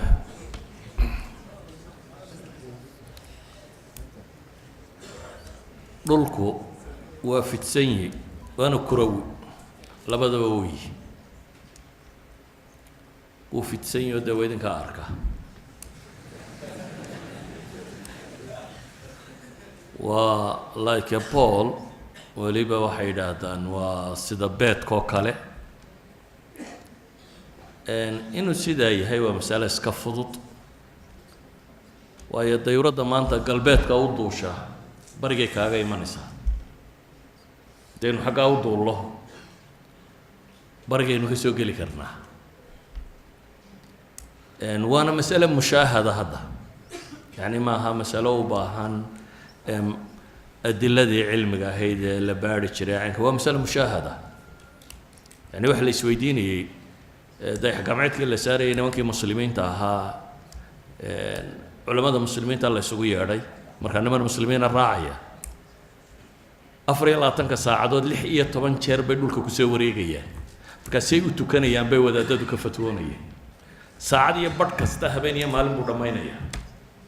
saacad iyo badh kasta habeen iyo maalin buu dhammaynayaa markaa saacad iyo badhkaa ma 5 salaadood baa la tukanayaa mise 24 saacadood baa la sugayaa mar la tukanayaa waayo ninkana 16 jeer dhulka kusoo wareegayaa waxaan uga dan leeyahay markaa dee waa masale mushaahada waana waxyaabahay culamada muslimiintii waagii hore taqriiriyeen waxaan filayaa qarni السابع أو السادس عند العلماء المسلمين waxay ahayd masaa'ilka caamka aan murankoba ka jirin ee la wada rumaysan yahay waa markaynu kuraweynimada ka hadalno waa jiraan dooda yaroo imika lagu soo qoro website-yada iyo meelaha kan oo rag dan leh ay waxyaabo yar la sawiraan oo golob yar oo cadceed yar oo halkan marayso oo saan u socoto laakiin waxay u badan tahay inaanay sax ahayn taasi waa masalada koowaad talabaad maxay ahayd sheekh ilaawi socodka iyo taagnida socodka iyo taagnida dee wuu soconaya weliba dhowr socodoo kale noocu soconaya socodka qaarkii waa waxay fusuushu ku samaysanto xagaa iyo jiilaal iyo gu iyo waxa kan socodka qaarkiina waa waxa habeeniya maalintu ku samaysanto yani inuu on its access inuu ku wareega waa waxa keena habeeniya maalintu yukawiru leyla cala annahaar baa ilaahay tilmaamaya takwiirka ma taqaana takwiir alcimaama waa sidaa sheekhu imika u duuban yahay oo markaad cimaamada saa u duubto ilaahay wuxuu leeyahay habeenkiiyo maalintaa isku duuban subxaana waa isku duuban yihin waayo habeenku markuu sii baxaya maalintu soo gelaysa xagga kalena maalintii baa kasii baxayso habeenkaa soo gelaya waa takwiir takwiirkuna wuxuu ku yimaadaa bay leeyihin wareegga dhulka wareegaya calaa kulli xaal masaa'il aynu hadda waqti badan u hayno adiladeeda cilmiga ama nusuusta ay culamadu daliishato laakiin waxaan leenahay un culamada muslimiinta ee caamka ee masaa'ilka kan ka warrama qadiiman wa xadiidan labada masalabada way sugayaan wallahu aclam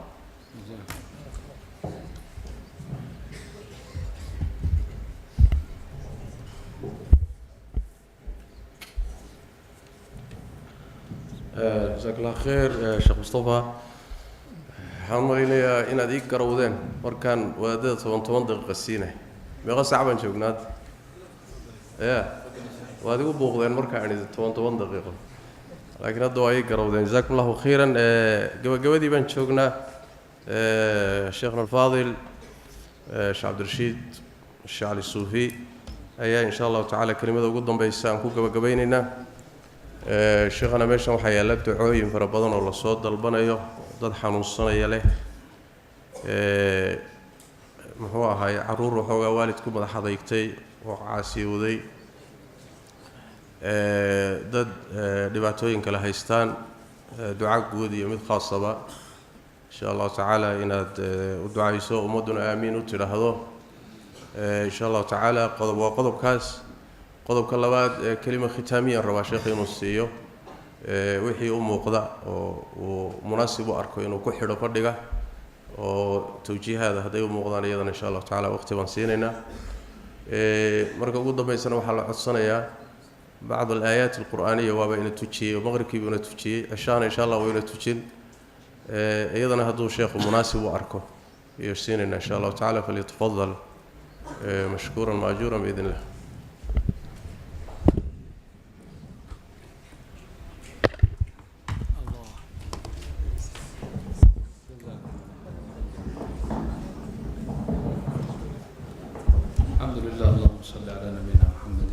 وصحابته أجمعين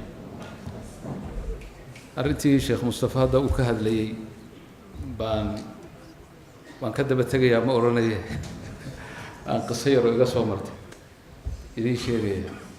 وقل سيروا في الأرض كسافسا قل سيروا في الأرض قسوي مضى كل ما يسهل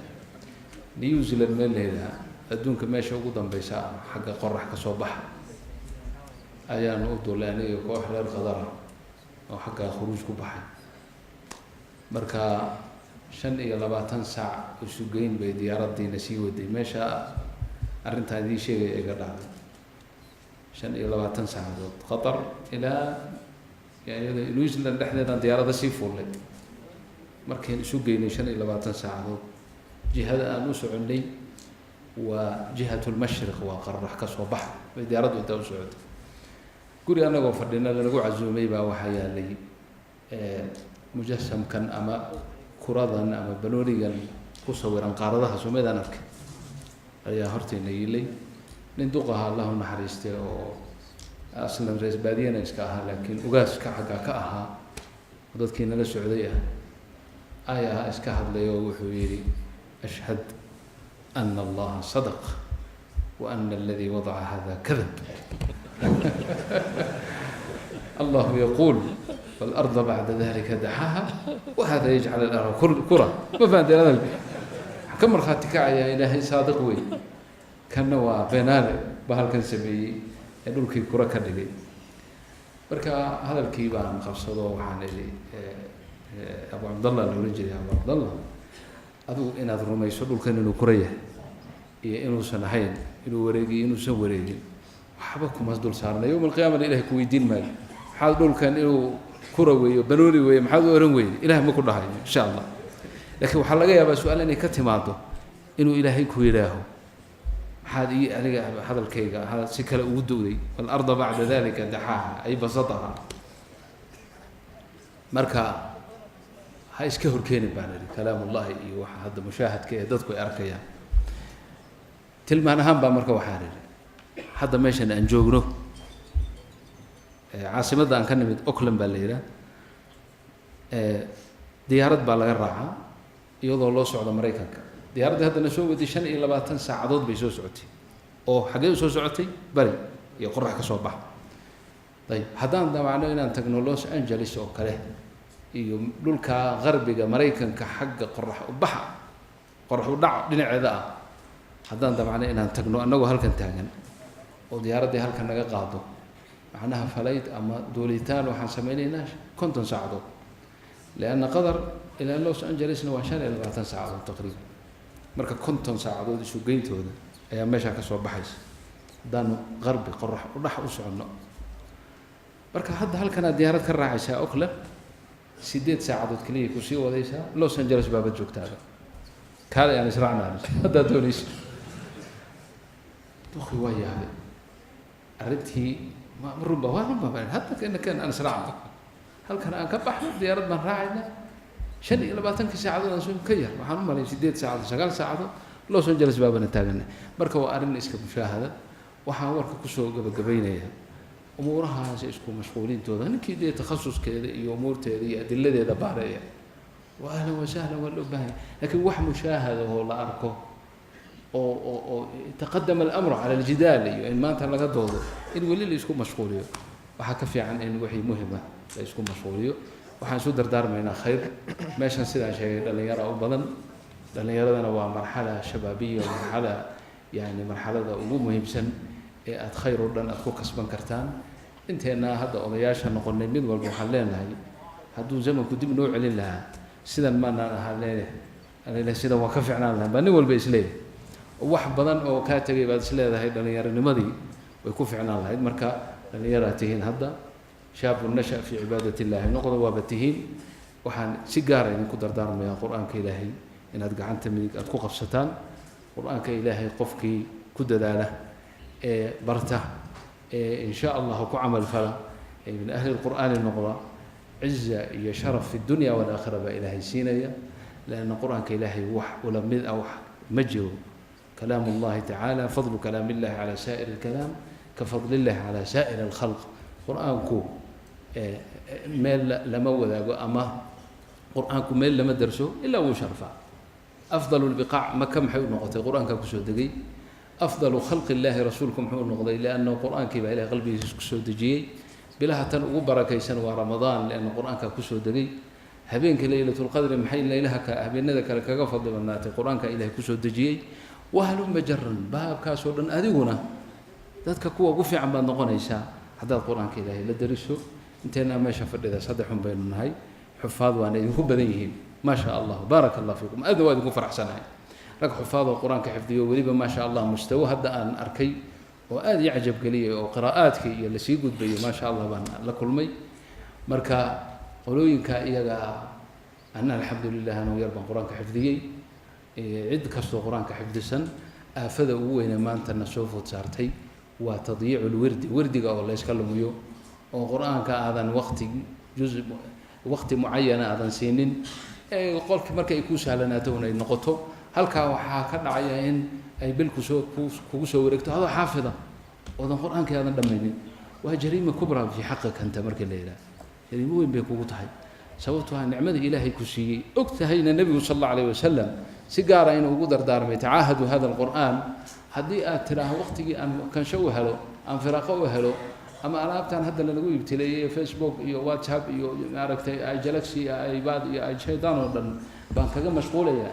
kitaabu rabbi alcaalamiin waxa weeye dayacta nicmat allahi waana xaqirtay marka xufaad alqur'aan wardi aan samaysano